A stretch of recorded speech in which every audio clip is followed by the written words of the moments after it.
Bringing in one of my favorite people who's always doing a great job of keeping us informed about what's going on in economics and all along those lines. He worked as a comptroller general for two presidents and all along those lines, but he's always got some amazing things that he's talking about and all along those lines. He's probably going to give me a hard time because my basketball team got killed in a game against a very good opponent, that being Indiana, but that's okay.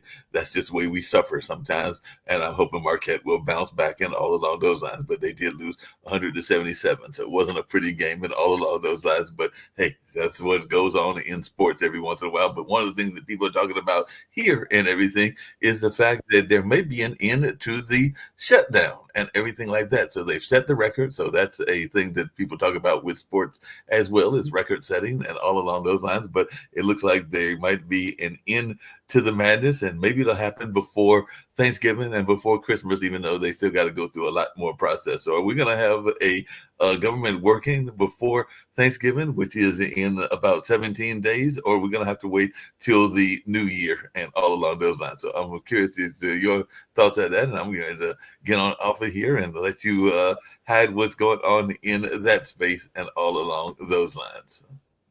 Hey, Mark, it's good to be with you.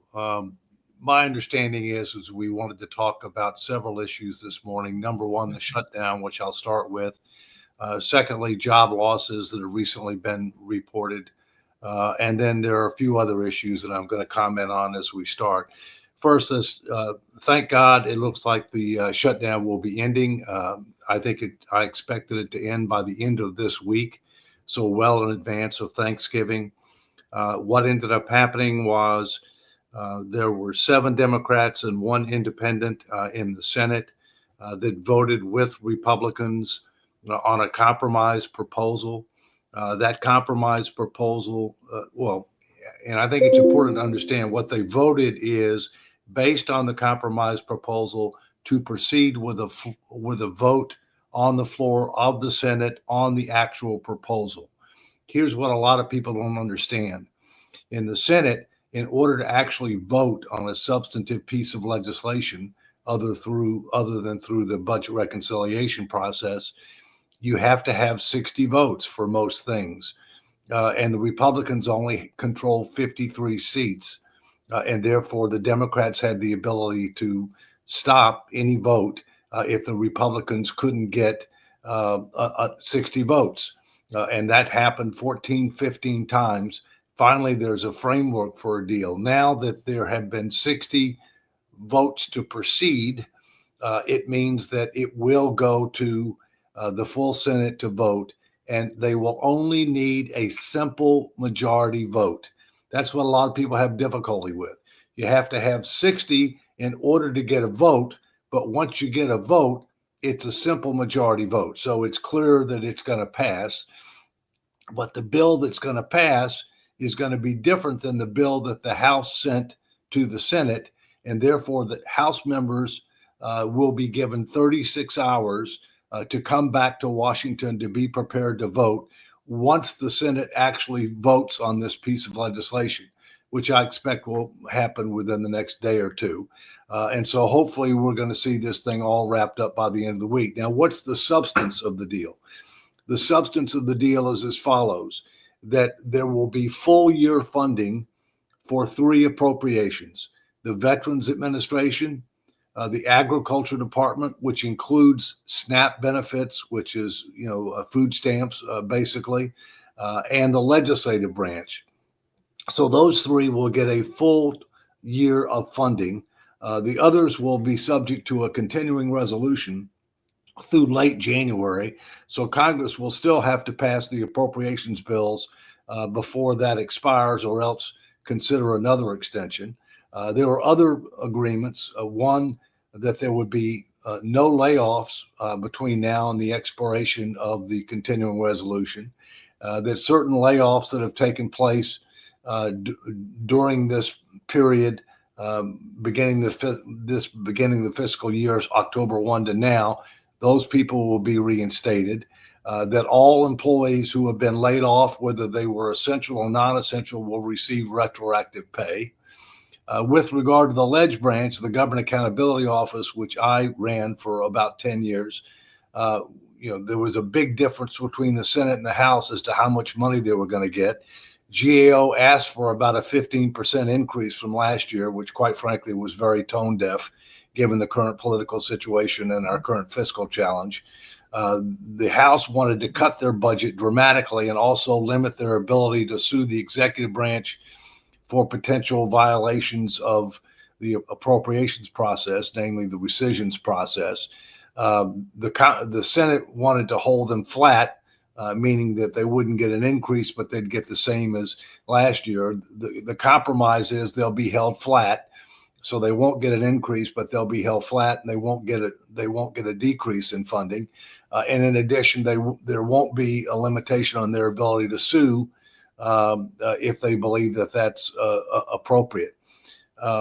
The big thing that's been controversial was the so-called Affordable Care Act. And, as I've said before, that's a misnomer because it's not affordable and it's not sustainable in its present form. But nonetheless, the Affordable Care Act, what were supposed to be temporary subsidies that were put in place for COVID.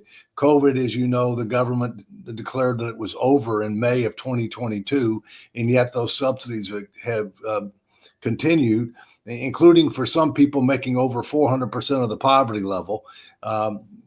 This is not part of the bill per se that will be voted on, but the Republicans have agreed to hold an up or down vote on a proposal to extend those subsidies, in the near future, by December, by sometime in December. So we'll see what ends up happening on that.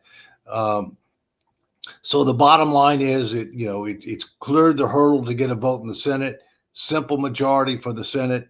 That's going to happen this week, hopefully within the next couple of days. House should vote this week. That should get passed, although a lot of Democrats say they're not going to vote for it. And then we'll be able to open the government back up. As I've said many times before, shutdowns are stupid. They make no sense. They cost money. They dramatically reduce customer service and productivity. You end up, retroactively paying everybody, whether they worked or they didn't work. And it significantly reduces public trust and confidence in government. So it's just downright stupid. They shouldn't happen. My view is that if Congress doesn't pass all the appropriations bills by the beginning of the fiscal year, there should be automatic continuing resolutions, funding at the prior year's level with no other policy provisions on it, clean CR, and that Congress should have to stay in session 7 days a week until they pass them all, no pay until they pass them all, and no retroactive pay. That's totally different from what it is right now, where they don't even have to continue to work, and where they continue to get paid even if they're not working. And so we need a fundamental change here, hopefully sooner rather than later. May have to be part of the fiscal responsibility amendment that I've been pushing for a while. Now, with regard to job losses, the Bureau of Labor Statistics, which is the official keeper of statistics, for unemployment and for jobs, has not been able to issue reports due to the fact that the government was shut down. So they'll now be back in business to do that. But there are certain private sector enterprises that end up issuing reports on job losses and unemployment. And in fact, they've noted that there were significant layoffs in October. In fact, the most in October in quite some time, a number of years. There's lots of speculation about why that's the case. In many cases, they're concentrated in technology and in retail. Many people believe that a lot of it has to do with the broader application of artificial intelligence and also some process improvements that involve artificial intelligence. We'll have to wait and see what the BLS has to say and whether their numbers comport with the numbers that have been coming out from the private sector entities, and what, if any, additional analysis is applied as to why that's the case. Soon we're going to be getting into the holiday season.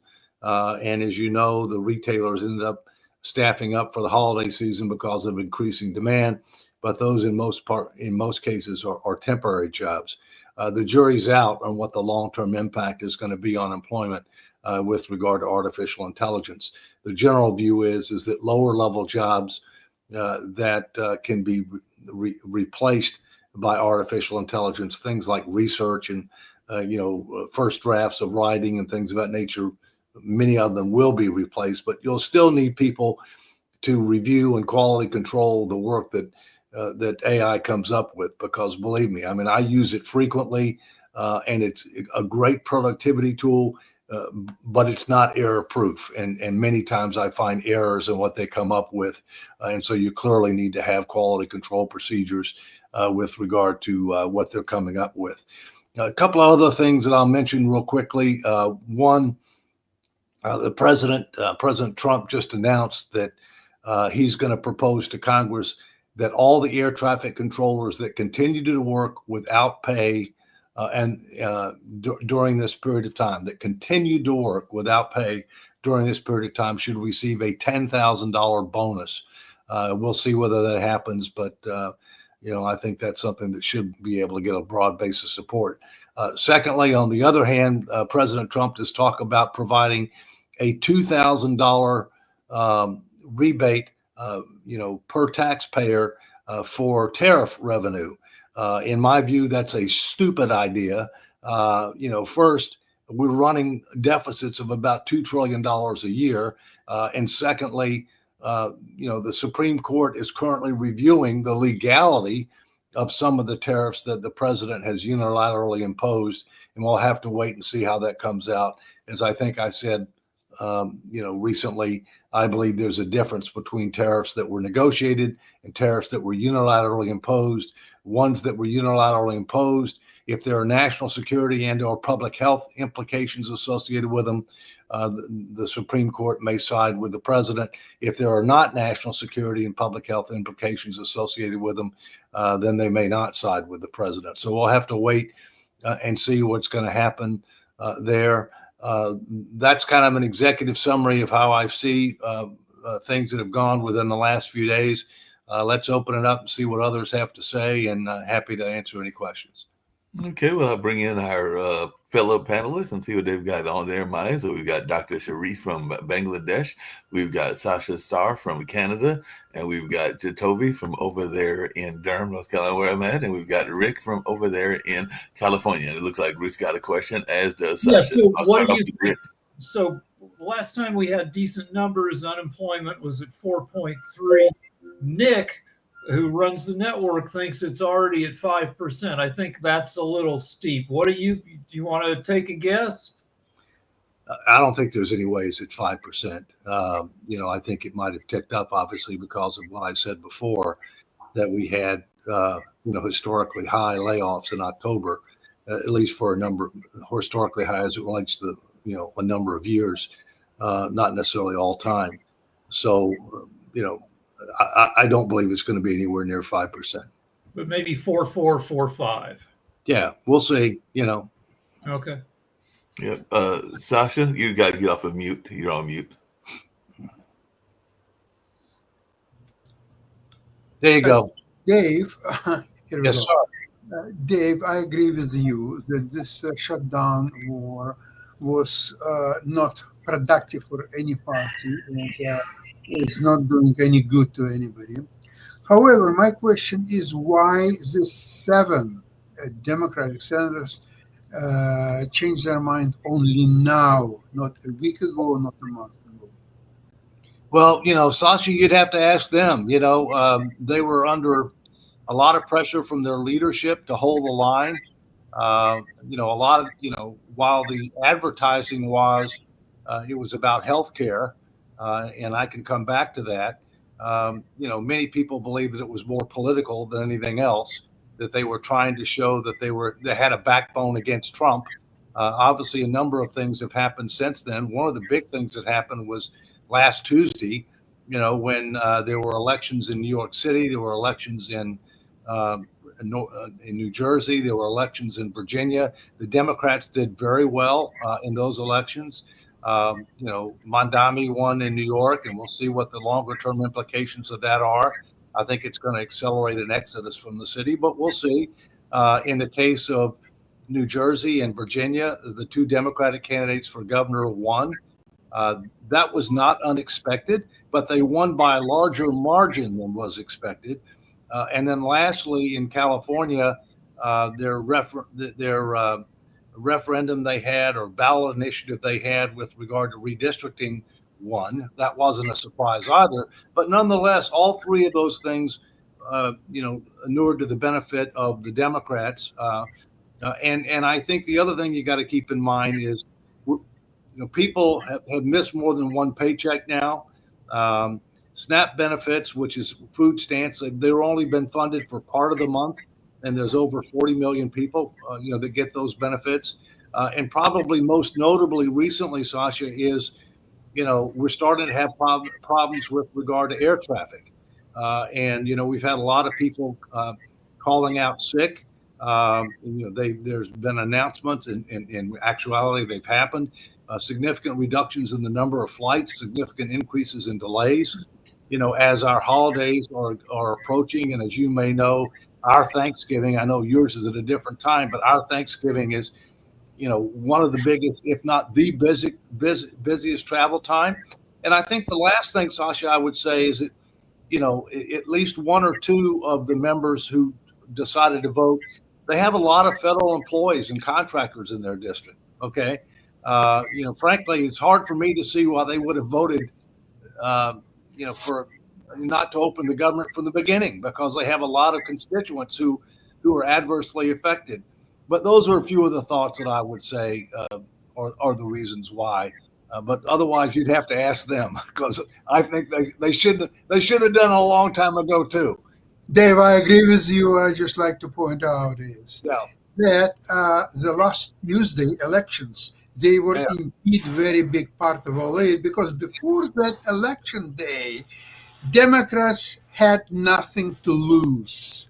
Now they do have something to lose. They achieved certain plateau, and from that plateau they want to build up, not going down. That's why this happened. One last quick thing here. One thing is very, very evident, that Trump derangement syndrome is real.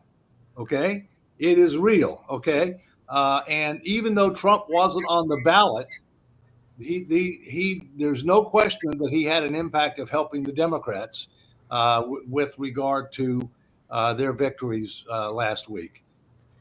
Yeah. TDS cuts both ways, by the way. It does. But on all few elections, Rick, when Trump is not actually on the ballot, I would. Well, that's history, though, Dave. Because no, hold on.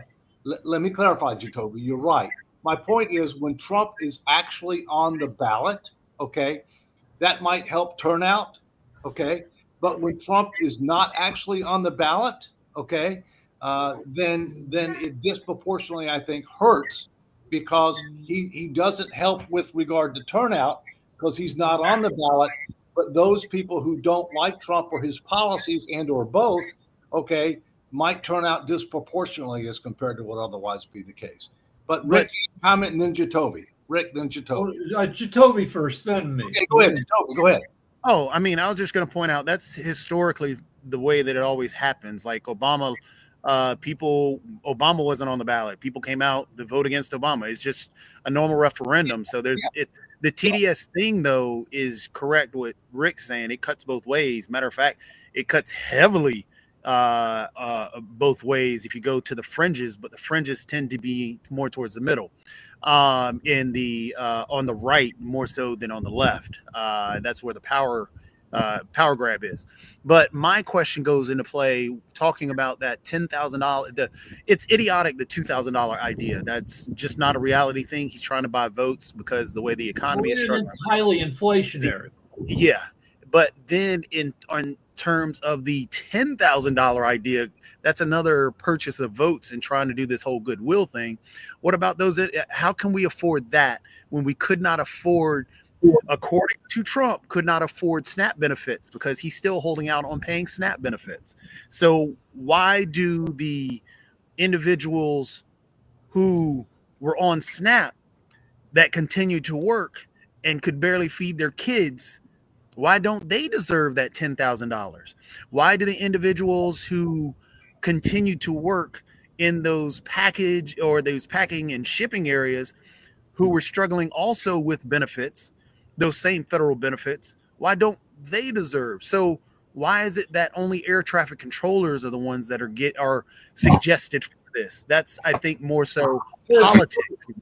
First, air traffic controllers. That's a good question. I think a lot of it has to do with we like to reward work, Chitobi. Yeah, right. They were working. Stop. I just started off. Let me clarify something, please, because I don't want us to go down the alleyway of let's only reward work. I just stated that people on SNAP benefits who continue to work, that is work.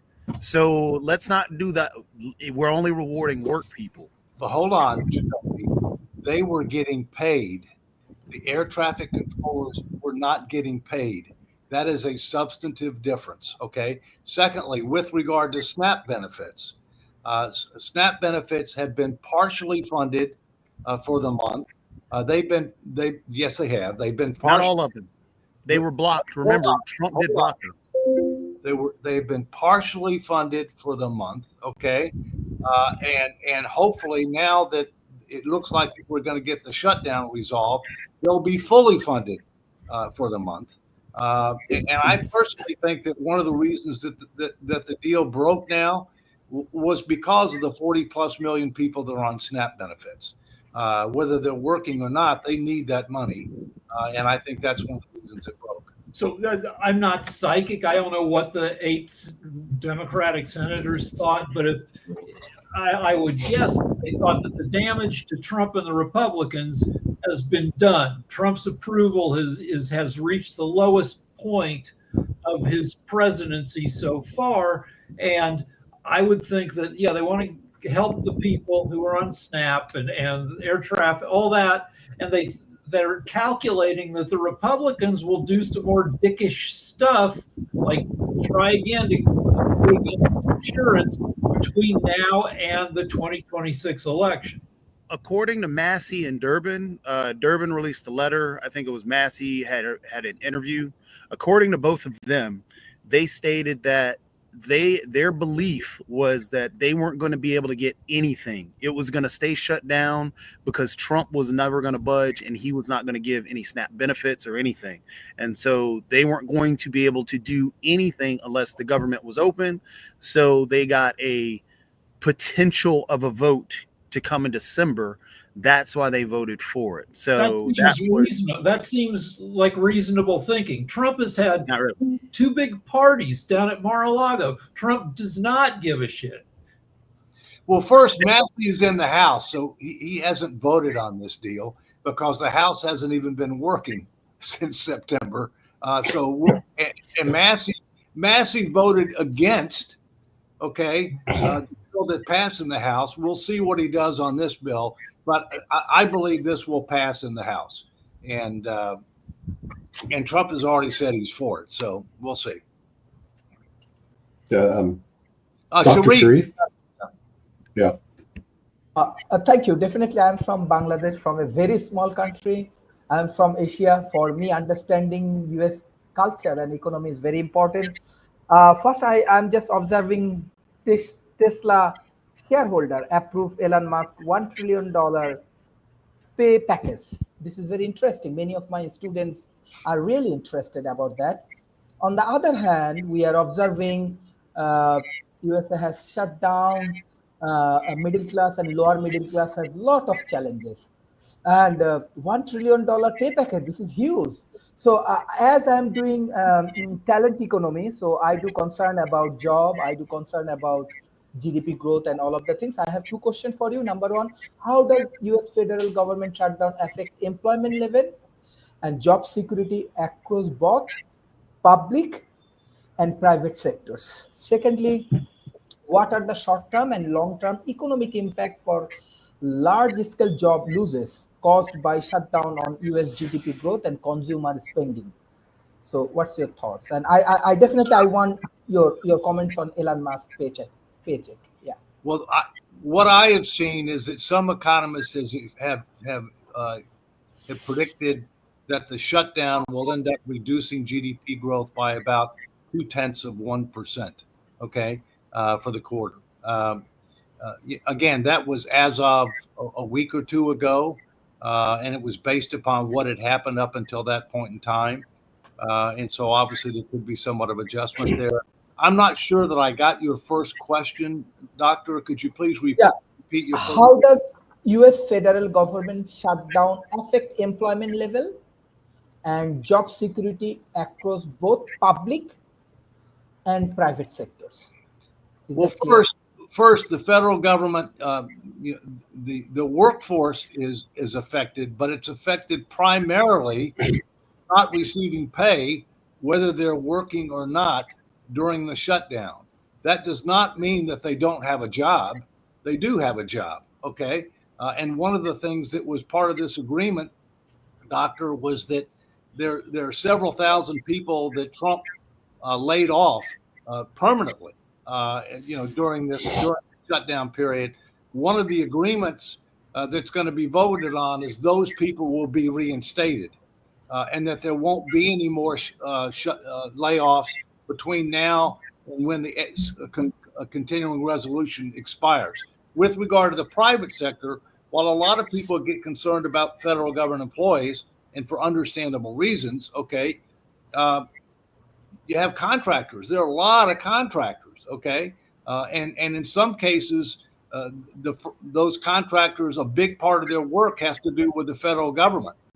And so, in fact, there have been some layoffs associated with federal contractors. The magnitude of that we'll know after the BLS is able to start doing its reporting. But there actually has been more of an impact on the private sector than the public sector with regard to federal government contractors. Thank you. Thank you for your answer. You're welcome. Nick, did you have anything? Well, the only thing I have is my computer is acting up. I don't know if you've ever faced that. I don't know if you noticed, but there was an article recently that said that some of the best places to retire are in Spain. Not just the country, but some of the cities in Spain recommended as retirement. Yeah, well, no, Spain is a very nice place to live. I grant that I do travel a lot. But I do have a little problem with the SNAP benefits, and it's not the SNAP benefits, it's the extent and how huge they are. 42 million, David, that's like the entire population of Spain on the dole, okay? And for some reason, the American public has no problem with it. And I think you're seeing a very systemic problem, especially if these people are working and they qualify for SNAPs. So I mean, you should have at least a minimum wage that was tied to like inflation, which every other, as you know, tax code is tied to inflation, except the minimum wage. So why is it that was never tied to inflation? I don't know. But the minimum wage needs to be changed, the federal minimum wage. You know, most states have their own minimum wages. They do. In some cases, cities have minimum wages. In all cases, if they have one, it's well in excess of what the federal government says. But you're right. We need to take a look at the federal minimum wage. It is long outdated. Yeah. So you should not be working for Walmart and be on SNAP. It hasn't been raised in 15 years, and it's $7.25. Right, correct. I mean, it's totally inadequate. Right. Totally. Just to point out that when you had just made the anecdote about working Walmart and being on SNAP benefits, that's been there for the longest time. Walmart has been one of the biggest employer or has one of the largest employee bases that is on not unemployment, but on those SNAP benefits. Matter of fact, Walmart regularly has had food drives for their own employees. So this is a regular thing that has been talked about and discussed for decade on decade. But the problem comes into play if we look at the policies that get put into place that don't help that. Because this is one of the reasons why I was hoping the Democrat Party would stick with the shutdown, is because a lot of these policies are finally being seen as what they are. For example, we're now saying that the federal minimum wage should be raised because it is too low. Do you know that they have fought tooth and nail? Donald Trump, Rand Paul, a lot of the Republicans have shot down the idea.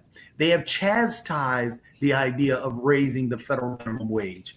They have gone after individuals who said that it should be a $15 minimum wage, as Bernie Sanders has pushed out there.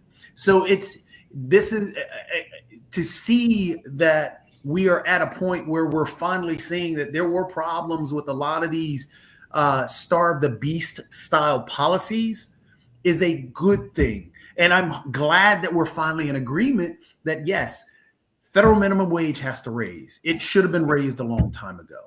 So it's socialism. Walmart employs 1.6 million people in the U.S., nearly 1% of the U.S. labor force, and they get away with paying wages that you can't live on because the government subsidizes its employees with things like SNAP. That's socialism. That's corporate welfare.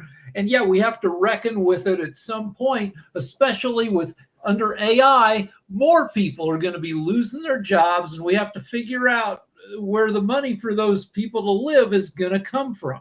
Interestingly enough, I'm sorry, Dave. Several things. One, keep in mind the earned income tax credit was put in place many years ago, in large part to try to reduce the pressure to raise the minimum wage. But I will agree that the federal minimum wage needs to be raised. Okay. At the same point in time, you also need to take a look at when you're analyzing income, you can't just look at the income that you're earning from the private sector or public sector employee. You need to look at the tax preferences and the other benefits that people are eligible for, in many cases funded by federal and state and government, that are in many cases non-taxable benefits. All right.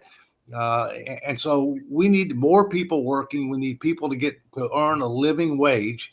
But when we do that, we also need to take a look at federal government benefit programs and think about some of the things that have happened in the past with regard to under Clinton, where you had workfare. You had to either be working or seeking work in order to be eligible for certain benefits, and also look at the level of income at which people should be subsidized. One example being these temporary ACA subsidies, where we're subsidizing people making over 400% of the poverty level, which is obviously not sustainable over time. Well, I think everybody's in agreement that, yes, the subsidies at a particular level are bad. But the complaint that keeps coming out is that they are temporary.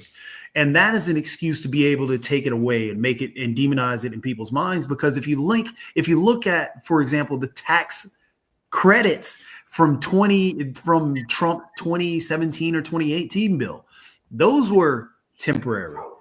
But we made them permanent and never asked any questions about it, and that blew a hole. These actual tax credits for these subsidies are a lot less and would not blow a hole in the budget. So I think how we're discussing things, and I mean, complete agreement. We should really reanalyze not only how we see particular subsidies, how we see particular things, but also have a true conversation and stop trying to utilize code words to be able to it's temporary. Nah, it's a subsidy that has helped a tremendous amount of people. A lot of things start out temporary that become permanent, and that becomes helpful. Right. But one of the reasons that they're temporary, Jatovi, is because of how Washington keeps score with regard to the budget. Okay. A lot of times what they'll do is whether it be a benefit or whether it be a tax cut or whatever, they'll say it's temporary. And the reason they do that is because of the scoring for the budget, right? But when the time comes, you know how it is, and people get used to things. They don't want to pay more taxes, and they don't want to get less benefits. So what's the compromise? well, we won't do, we'll extend, or Yep. whether it's a tax cut or a subsidy or whatever else. But as I come back to what I said before about this $2,000 credit, it's stupid. I mean, we're running $2 trillion deficits. I mean, Well, the other problem I have with SNAPs and all these government benefits, there's an administration cost to that. In other words, it's not just the benefits; it's hiring all the employees to enforce all the rules and creating all the rules to do the benefits. So when you have a system like Walmart, who is basically leaning on the government for assistance, and they shouldn't, they have plenty of money to pay their employees, then they're ripping off all the American taxpayers. And not only just by the benefits they're not paying their employees, but also they're hiring all the administration staff. And I can tell you, living in Spain, one thing they have here is huge amount of administration and bureaucracy. So I was reading a history book. They started in the 1500s. They're the masters of bureaucracy. They create, I was down at the administrative office today filing for padrones. They have created all sorts of funky little systems that you have to file for, and there's tons of government employees working there. That's Spain. Well, the US isn't much different, but it's when you head that direction, it's very inefficient. People are not being productive. People are out filling out forms. They're filling out forms to pay taxes and forms to get tax credits back, and then there's somebody administering it. So somewhere along the line, US has to get real on these crazy systems you have. Yeah. Like or you'll be like Spain. Well, Spain's a great place to live. But, as you probably recall, Spain was a superpower in the 15 and 1600s. Yeah, and then they created all this government bureaucracy. And they never got rid of it. They're not a superpower today. No, they're not. Or will they be? But you have time to fix it.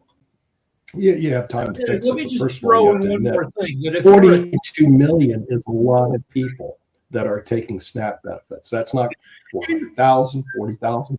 Dave, that's 42 million people. That's almost as big as the entire country of Spain. And the majority of those individuals are children. You have a ton of individuals that are single mothers or single parent homes, single fathers. You also have the majority of that grouping, and this goes back again to the whole demonization to try and get after particular things that we don't like. And this is a different type of scoring, Dave, which is the type of scoring which gets under my skin all the time, where it's, hey, this is let me demonize this so I can score political points. And I hate that. Rather than let's look at what this actual program is doing.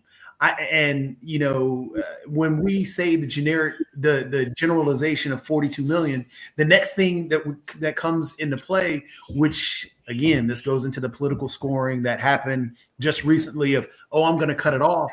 And there was actually I pointed this out earlier, that there was when they were trying to cut SNAP benefits and saying SNAP benefits are this, we don't need SNAP benefits because it's only helping a particular section of people. And then in the background, when they're rolling these reels, it's a bunch of Black people that they're showing in that, when they don't realize that the majority of SNAP beneficiaries are, again, children, women, men of Caucasian persuasion. So the whole idea is that they could demonize it to a point to score political points, to actually create this mindset in people's ideas that, hey, we can just cut these people off because they're really just Black people, but they're hurting poor people of every color in this nation and hurting children. So that's why, I guess for me to go to that. Rick, can you give us some data, Rick? Yeah, 70% of people on SNAP are either working or are kids in school. And the majority of the remaining 30% are disabled or the elderly. Right. And one more minimum wage thing. Minimum wage, if you're a tipped employee, is $213. In North Carolina, where you're at, Jacoby, it's $263. So which is, you got to tip your ass off if you go out to eat in North Carolina. If you go to get a haircut, North Carolina. If you go to a strip Yeah, joint, but isn't that embarrassing for the United States to have a minimum wage of $2.15 an hour? $2.15 an hour. You guys should all be embarrassed. You know, just go to Bangladesh. I think Europe is ahead of us on this. I think we rely too much. I don't know what their wage is. I think it's more than $2.15 an hour. Price. I think you ought to pay people a decent wage and build it into the price. And then if you want to get a tip, it's for extraordinary service, and it's a relatively modest amount. And that's actually why the workers were marching 3 years ago? Not only the food workers, well, it was the food workers that were marching. I think it was 3 years ago. And then even right before COVID, they were marching as well, because they were trying to get that minimum wage in the fast food industry, as well as those food and beverage, that industry itself up, even in the restaurant market. Well, and it's particularly important now, not just because of the level, but I've seen studies within the last month or so that the younger generation is not tipping as much as older generations. Well, the younger generation, I hate to be an old person complaining about the young, but they don't. There's a lot of shit they don't understand because they're so deep into their devices that they party less, they hook up less, they drink less. Every part of the real world they have been pulled away from by the online world. I think it's just a different culture. Because when we were young, now, the growing up, you sounded like the grumpy old man, get off my lawn. I mean, Dr. Sharif can speak to it. It's just a different culture in the youth than it's like when hard rock music was the devil's music. But hard rock music is natural today. but when it has real world implications, that we have a baby shortage in all the developed countries because younger people don't know how to hook up and don't want to hook up. Well, but Rick, it's also an affordability issue. I mean, it's a lot of stuff. Yeah, part of it is that, and the Democrats were right about that on the elections. Affordability is a real issue. Although for hours he talked about these prices are going down. In reality, there are a few things that have gone down. For example, egg prices have gone down. Gas prices have gone down a little bit. There are certain things that have gone down, but in most cases, we've reduced the rate of increase rather than actually reduce the price. Okay, there's a substantive difference, but nonetheless, it's important to educate people, with regard to these matters, because they all relate to affordability. The other thing I heard is that the average age of I just heard this morning. Again, this is unaudited. Okay, Rick, you can check it if you want. But I heard the average age of a new home buyer today is 40. Yeah, no, I believe that. I'll punch it in. Yeah. But one more thing, lack of affordability goes along with living online. If your life sucks in real life, then go live online and distract yourself with tech. If you can't afford a nice house, well, at least you got your freaking streaming services in your shitty studio, 380 square foot studio apartment that you have a roommate with. What? If you can't afford it, 380. That's your apartment. You're sitting on the street looking at pictures. Listen, Americans, 380 square feet is huge compared to Spanish and European standards. You don't know. All right. Yes, the average AI tells me average age for a first-time home buyer is 40 years old. That's what I said. Right. And the deal, we saw this even 20 years ago when we moved to this neighborhood where we had our one kid. I was 31, and we were the youngest parents in our classroom. because it took so long to build up the money to move to this neighborhood that had a decent public school that everybody was freaking old by the time they could afford to have a kid. And we had our first child when I was 22. Yeah, my mom had her last kid by the time she was 26. Yeah, our last kid, I was 25. So yeah, everything gets pushed when you can't afford anything. Right. That's right. So affordability is real, but there's a lot of misinformation and disinformation out there with regard to it. That's my point. Yeah.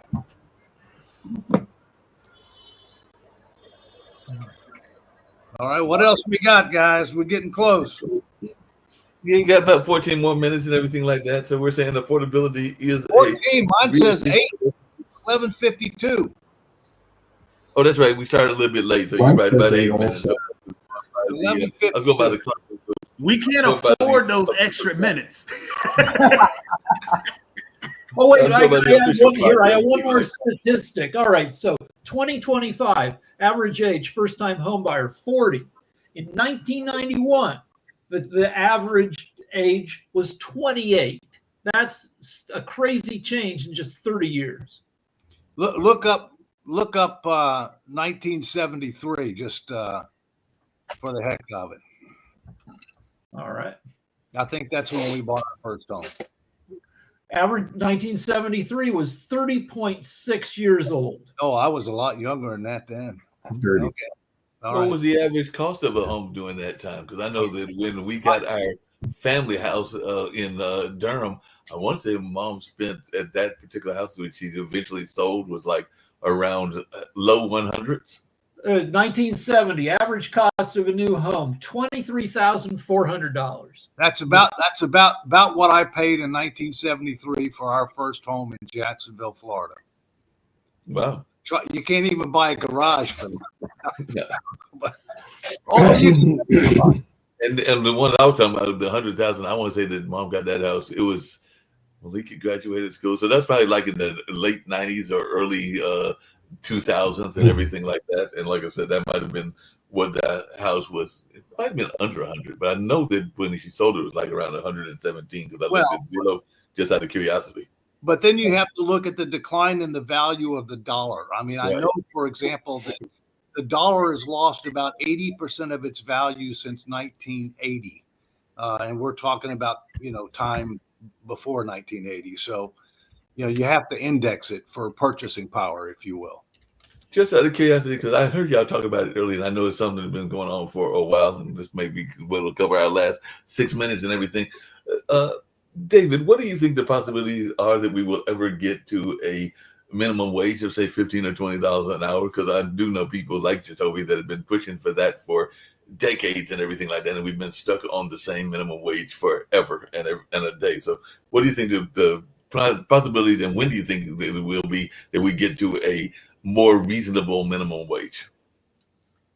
I think it's more likely that you would get to a much higher minimum wage if the Democrats control government, and it was done in conjunction with looking at federal welfare programs and federal tax policy. I think if you end up providing a much higher minimum wage, I think you also need to look at, how do you adjust federal welfare programs and federal tax policies in light of the fact that people will be making more money and therefore would be less dependent, in theory, on federal programs. I think we need to look at things in a much more comprehensive and integrated fashion than we do right now. That's my view. Yeah. I want home affordability. If you've got a job that lets you live wherever, if you've got an online job, there are some beautiful cities where you can get homes for under $100,000. If frickin' St. Louis, dangerous in places, but a great city. Sacramento, great city. Now there's shitty cities too. Chico, not great. Bakersfield, terrible, but a ton. But just Google cities with most affordable homes. Pittsburgh, great city. Cleveland, great city. Yeah. Mm-hmm. Mm-hmm. And if you get a house that's like that takes some elbow grease, like I saw one house in Laredo, Texas, where some lunatic had painted the entire interior, floors and walls, red. So it's like a devil house, creepy as hell, but $9 a square foot for this creepy house.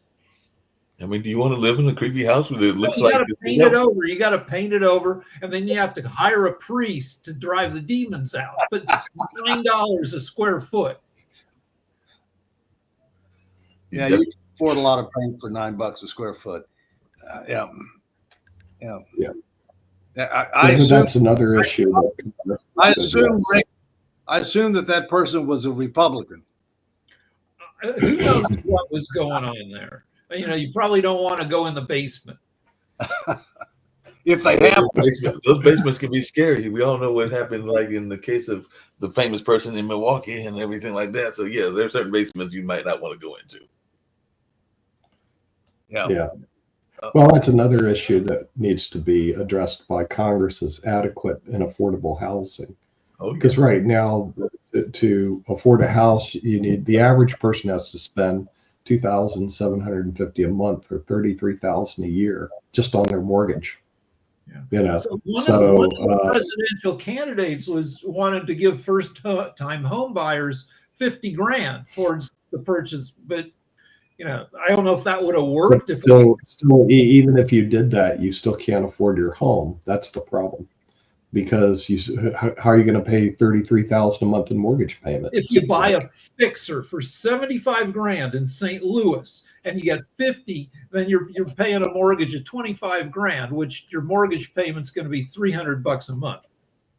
Yeah, and you learned that in what university taught you how to buy homes? What schooling did you get? Nobody teaches that stuff.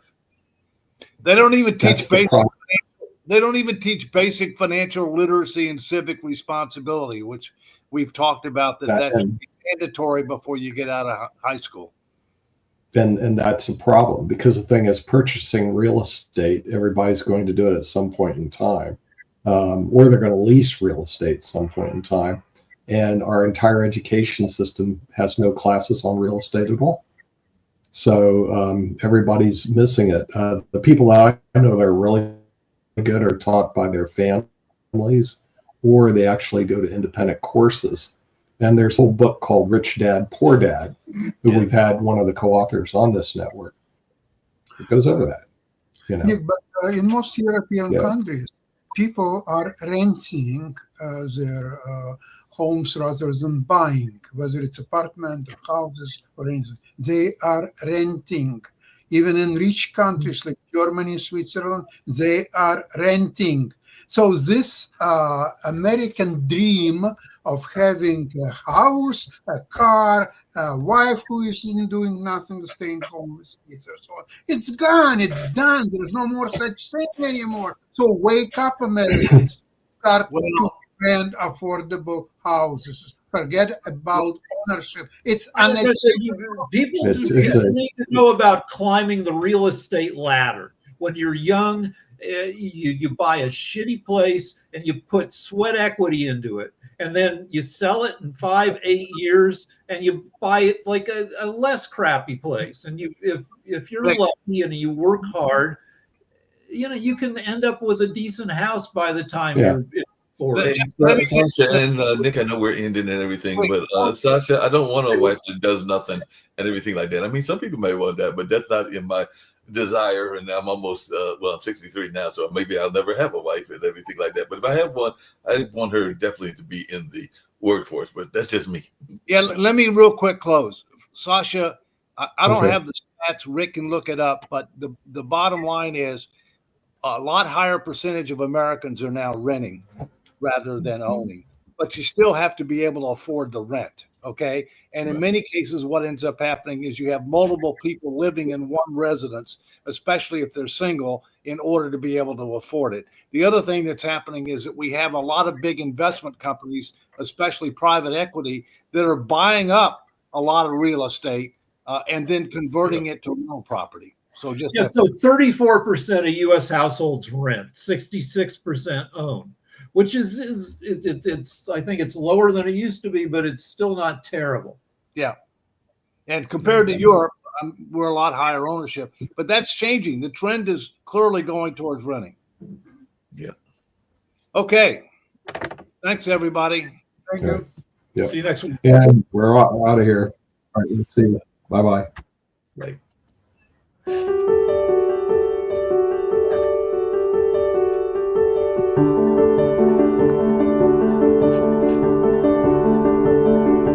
You got it, Nick? It's not working. Why isn't it working? Because it should be under the media assets.